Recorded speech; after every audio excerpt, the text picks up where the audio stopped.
So this is a video to help you connect to some of the foundational principles for doing a practice like this. So this is a Purest Potential Kundalini Yoga practice. We use the technology of the 10 bodies. We use numerology to help us gain access to our inner knowing, our inner guru. A foundational principle for the third body is digestion. Now we just think of that as you eat food and then you go to the bathroom, digestion. But in yoga, the challenge, the opportunity that we have is so that when you go through your life, there's events that happen. Can you digest that? If you do, are you holding on to the good stuff, and can you let the stuff that's not supportive of who you are and what your soul is here to manifest, can you make those choices? So we always look to Patanjali Rishi, who codified the yogic teachings like 1700 years ago, and some people say it's way longer than that, but none of us really know. The foundational principles for any yoga practice are contained in these sutras. And he writes in the second chapter that the path of yoga contains 8 limbs. Now you can look those up. I will rattle them off. Yamas for self-control, for social harmony. Niyamas, instruction for personal discipline. Asana, which are yoga postures. We all know about those. Pranayama is the regulation of the breath. Pratyahar, dedicated devotion, is how Kundalini yogis relate to it. Pratyahar is when you devote your actions to for a higher cause. Dharana is the contemplation of our Satnam, our true nature. Dhyana is meditation on Satnam. Samadhi is being absorbed in spirit. Now when we look at these 8 limbs of the yoga tree through a Kundalini lens, the first 2 limbs of yamas and niyamas are for you to regulate the activity of the negative mind, of the second body. The next 2 limbs, asana and pranayam, are to regulate the activity of the positive mind. The last 4 limbs, pratyahar, dharana, dhyana, and samadhi, are all so that you can regulate your energy to dwell in your neutral mind, the sacred heart, which we know is the portal for your accessing all 10 bodies. The whole practice of yoga is about the integration of the 3 aspects of the mind. In case you're confused about how to navigate this process, just look to your physical body for clues. That's the beauty of our being here, embodied in these bodies, our God pods.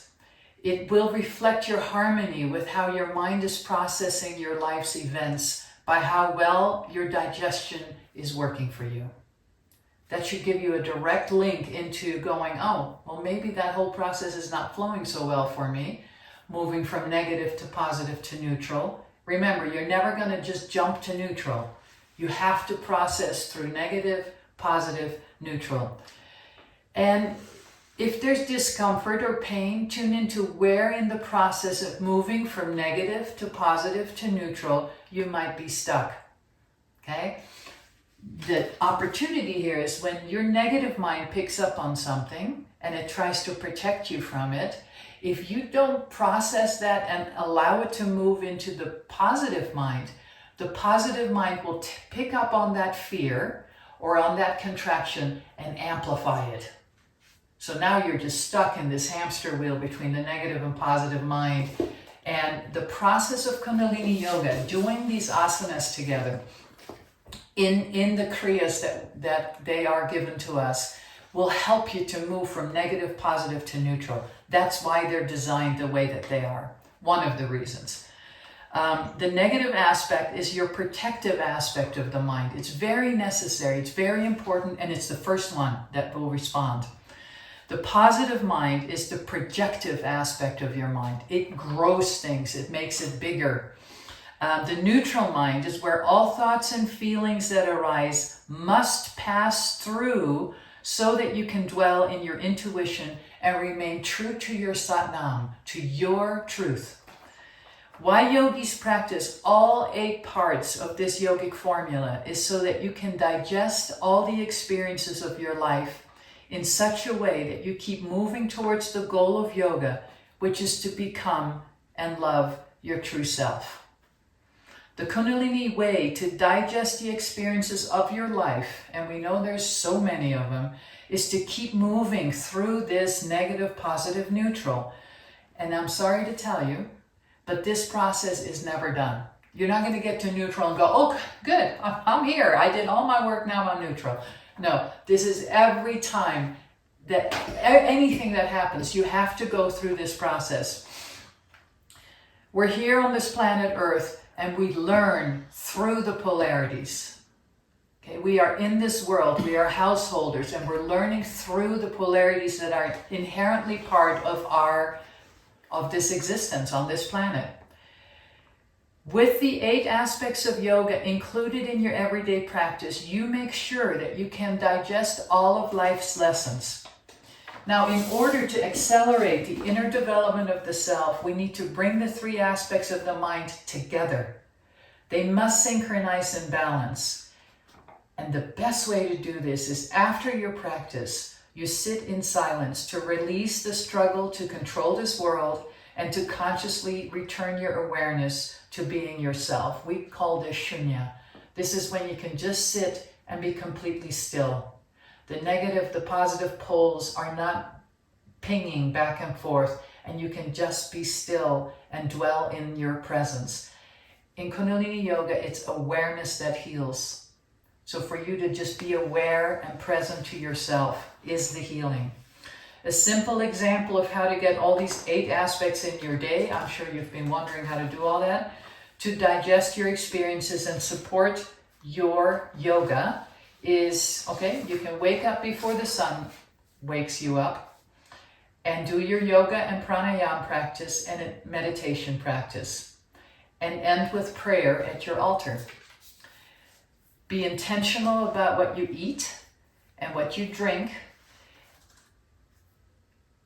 with your 5 senses, so not just with your mouth. Be mindful what you're listening to.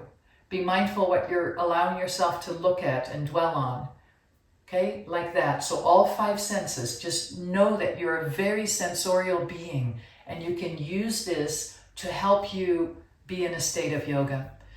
Support charitable organizations for the good of all. Donate either your time, your money, or your prayers.